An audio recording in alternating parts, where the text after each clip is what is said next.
Hello and welcome to the Texas Truck Channel. Behind me I have something very special. The all-new Ford Maverick. We've been waiting a while to drive this and we can't wait to show it to you.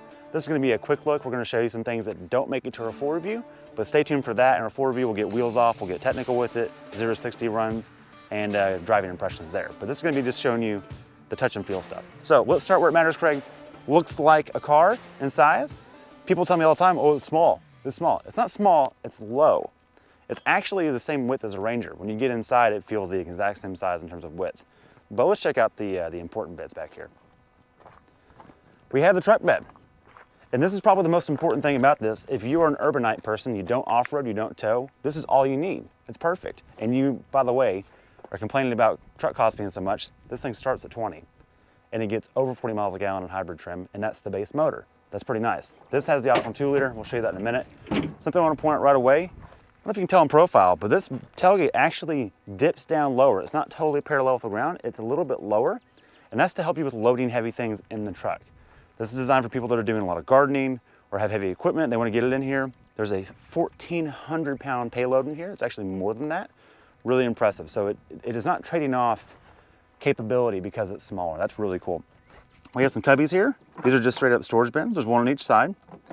You also have this port right here. You can pop that off, and this gives you DC power. It's already relayed and fused, and you can put in your own LED lights in here. It's pretty cool. Take that out. There's your port right there that holds it. So you unplug this and put your own harness in. And if you use this Q code right here, this actually will take you to a website that shows you all the DIY stuff you can do in here. There's wood racks you can build in. You can do LED light treatments under here. It's pretty cool. Really happy with that. And most importantly, you maintain your bottle openers that the big boys get. That's pretty cool. That's a Ford thing. We're happy about that. This has the tough bed liner, which is really cool. But let's talk about the looks a little bit. They have not skimped out on style here. And I'll tell you right now, when I first saw this truck, I didn't think, oh, that's a thing of beauty. It's not. It's not like an Aston or something like that. But it works really well. And they haven't just phoned it in. You've got textures down here on these pads. You've got actual lines grooved into them. And that ties into the interior features. You've got Maverick embossed across the back, which is really cool. You've got a full Ford logo, just like the big boy trucks have. We like that a lot. I like that a whole lot.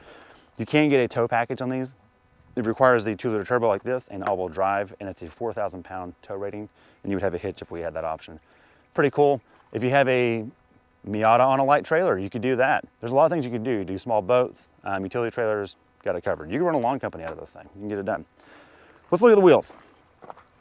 These are 18-inch wheels. These are the optional wheels that come with the Lariat. So if you get a XL, you'll be on Steelies, and if you get an XLT, you'll have an aluminum wheel, but it'll be smaller. And this is running on the Michelin. It's really an eco tire. It's quiet on the highway, and it's very, well, it's relatively smooth. I'm not gonna say it's the smoothest tire ever, but being 2-wheel drive, this thing is scampering for grip all the time, and it makes it really fun to drive, actually. It's pretty funny. This has a torsion rear beam. So if you get 4-wheel drive, you have independent rear suspension, but this has a solid beam in the back, and that's to keep costs down. And we feel like it rides fine. I don't think it's brilliant, but for the payload that it has, it rides really well. Okay, coming to the back. I'm 6'4", I'm wearing a hat. And there's a cutout for your knees here, or you can spread them out there, you've got plenty of room. This seat's back pretty far, but it can go up more if you had a longer trip. But there's a nice big bump back here for someone like me to be comfortable. Being the Lariat trim, we also have a center armrest, 2 cup holders. Check out that door panel. You've got 2 cup holders there. There's 2 cup holders on each door in this thing. You got hexagonal shapes, and I like the bronze door handles. Those are really neat, and auto up and down windows, which is nice. Checking out the back of the center console. This is a clip that is simply intended for you to 3D print something of whatever you want there. You can make phone holders, you can get cup holders. You have a USB and a USB-C port back here. Has everything you need. Let's show you the back seat and how it moves around. Say you have kids, you've got car seats, pull this tab, whole thing flips forward. These are your latch system controllers right here. That's the motor for the power rear window, which this one has. And you can also store some things back here. The full-size 150 doesn't do that. That's pretty cool and very thoughtful. Also, the bottom opens up. Now, it's not a split bottom, so if you have a car seat in here, you can't open 1/2. But these are deep wells. You can put all kinds of things in here. And again, there's clips for accessories, and there's a lot of DIY stuff. You can see again right there. There's the Q code. You can scan up and go online and find out all the cool stuff about it that you can make on your own. All right, heading up front, this one has the optional $1,000 sunroof or $995 sunroof. That's pretty nice. We are on the Lariat trim, so we have the leather seats, so two-tone. We do not have the high package, so there's not heated seats, but that is an option. But the most important thing here I want to cover is the packaging. There's room for everything. Because you don't have a sunroof, or you have a sunroof, there's not a sunglass holder here. There's one right there. Goes right on top. There's a miscellaneous holder here. People call it the random hole. You can do whatever you want with that. You can 3D print things. It's got a liner that comes out, so if you get dust or dirt, you can take that out. Phones can go there, wallets can go there. Down low, you've got a wallet holder here. You've got phone holder. If you got another phone, it can go right here while it's charging. You've got Apple CarPlay. You've got dual zone climate control and your engine start button down here. Really thought out. This has the shifter knob, which we have no complaints with. It works fine.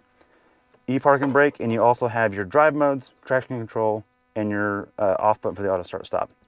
Pretty cool, and you can turn off your radar sensors too for backup. Deep cubby hole here, plenty of storage and plenty of space. That's the biggest thing. I'm a big guy. I'm very comfortable in this truck. Now, with that important stuff covered, let's check out under the hood, see what we're driving this thing with. All right, coming around to the nose of this thing, it looks appropriate. It's not beautiful like we said, but it looks the part, and I'm okay with it. It's got some F-150Qs. You've got this C-bar kind of style, the headlight doing this. The Super Duties do that, and the 150 do that, and that theme stands true here. One thing you don't get is fog lights at all, but that's because this is a cheap truck. There's a lot of things like that that aren't here. You can't get radar cruise control unless you do the very top trim. And there's no lane keep. There's lane departure warning, but not lane keep. And so that's the kind of stuff that keeps this thing affordable, keeping that tech out of it. Now under the hood is light. And that's what helps it get good mileage. We have the 2-liter 4-cylinder popped right out of the former Focus ST. Now the tuning is slightly different.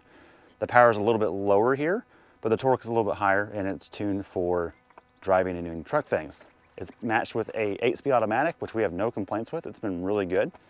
And we've hypermiled it. 34 is the best I got out of it, but we're averaging about 27, give or take. If you drive it like a monkey, you can hang around 20 real quick. So just know that it is fun to drive, so watch that mileage. Thank you for watching this episode, and stay tuned for the full review. See you next time.